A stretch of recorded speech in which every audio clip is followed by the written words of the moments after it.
Okay, I'm going to show you how to work this stove here. When you start, just make sure that this lever here is all the way up, and that lever here is all the way to the right. If you've been burning for a while and you build up a bunch of ashes and coals, just take this sucker right here and try to clear the middle. The middle is where you can see where the air will come through. Okay, there's a bunch of these little holes here. So I just usually push this all to the back so you can get better airflow. Okay, so you can see I have it mostly cleaned out of all the ashes, so you have a fairly clean stove. You're gonna wanna get 3 to 4 medium-sized pieces of wood from the wood pile and several pieces of kindling from the bucket. We normally keep this full. This is normally what we use just to get the fire started. I normally use a nice sized wedge as the piece that'll go in the back, across the back. That lays across the back like that. Then I'll grab a couple of sections of paper towel or some kind of paper. Then I'll just crumble them up and just set them there at the base of that log. We have lots of cardboard out in the sunroom, so you can just take any of the boxes and kind of tear it up, but I just take 3 or 4 pieces of cardboard and I'll just lean it up over the paper towel or paper that I used at the base, just like that. Take your pieces of kindling and just lay it up over the paper and cardboard like that. I just light the paper. You can see some of the paper sticking out underneath, and I just light it underneath to get it going.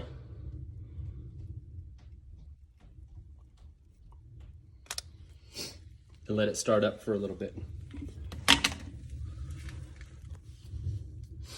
You can see the kindling catches pretty easy. And once that kindling is nice and good, see, we get it, it gets really hot really fast. Then I put my other pieces of wood on top of that. So you just set your pieces of wood like that, kind of like in a teepee over that base log. And then shut the front door. But there's a notch there for this handle. I don't put it in that notch. I just let it open so there's a slight crack. That way you have a lot of airflow. Again, make sure this is wide open. This controls airflow up through the bottom. So I use as much air as I can without letting smoke out into the house to let that fire just get as raging as possible. So I let that sit there for a few minutes and I come back to it when all this wood is completely engulfed in flames, and I'll even add some more bigger logs until this gets nice and hot. This temperature gauge on top tells us the temperature of the stove itself. You want this arrow to be within this range, okay? So that you let this fire rage until that arrow gets in between that burn zone. Now I've put some bigger logs in there to kind of fill this up, and then I'll close the door the same way that I did before, where it's just on the other side of that notch, but not closed all the way. And then let this burn for a while. Now that you've got a good fire going in there, you're not so much worried about airflow as retaining heat so that you can get it hot enough to get into that burn zone. So go ahead and shut the door all the way and latch it closed. And then just let that burn. You're gonna wanna let it burn again until you get that up into the burn zone. Okay, now you can see we have a nice hot fire going. And if we check the temperature gauge, we're up in the burn zone. So this is what you might wanna do. If it's cold in the house, then what you're gonna wanna do is you're gonna wanna close this lever, pull it all the way down. What happens is it activates a combustion chamber on the top of the stove that will re-burn the particles in the smoke. So it's called a catalytic combustion chamber. This makes it efficient, so where it's producing twice the heat because it's not only burning the logs in there, but it's also re-burning the particles in the smoke. So you'll create a lot more heat. Now down here, you have it at maximum airflow. So you can lower that and keep that at maximum airflow, and you're gonna burn really hot, but you're gonna burn really quick, okay? So you do that to get the house warmed up quicker. But once the house is warmed up to where you want it, then you can choke this by moving the lever either a quarter, a half, or full. Before you go to bed, I would suggest, and you can see that it's choked that fire, but it's still burning because you got some good coals and there's gonna be smoke and it's gonna burn. You would use this situation before you go to bed. You would load up the stove with as much wood as you can, and it has to be once you have nice hot stove with really good burning coals. And then that'll just simmer all night long, and it'll slow burn and produce heat.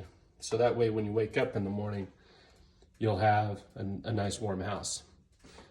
But if it starts to cool down, you just open this up a little bit and you can see more airflow, more heat, but it's gonna burn faster, okay? So just make sure you keep an eye on it while you're in the house, either watching TV or hanging out, that you just keep adding wood to it so you can keep it nice and warm. And then if if it's hot enough, go ahead and slow that down. It will produce less heat, but it'll produce heat longer, if that makes any sense. So anyways, that's what you do. So this is first thing in the morning. This took about 10-15 minutes to do. Started out at like 59 degrees, and it'll heat up nice and quick. I'm gonna be doing chores and leaving to go do some errands, and I'll let that burn nice and slow while I'm gone so that when I come back, I'll have a nice warm house to be in. If you ever feel like you might have choked your fire out, like it's not doing anything, mine isn't, because I got some really good coals in there, but it might look like you don't have anything going, you might have choked it out. Just go ahead and lift the lever, make sure your airflow is all the way open, and then crack that door again. And then within a few minutes, that thing should just fire right back up again and get you nice good flames. See that? And if you want to, just let it burn for a while. You can even shut the door all the way, but leave that airflow open and that combustion chamber up and let it burn some more. Just let that wood burn a little bit more to get some good coals. And then once you feel like you have some good coals again, you can go ahead and lower the lever and then choke the air, as much as you think you need to.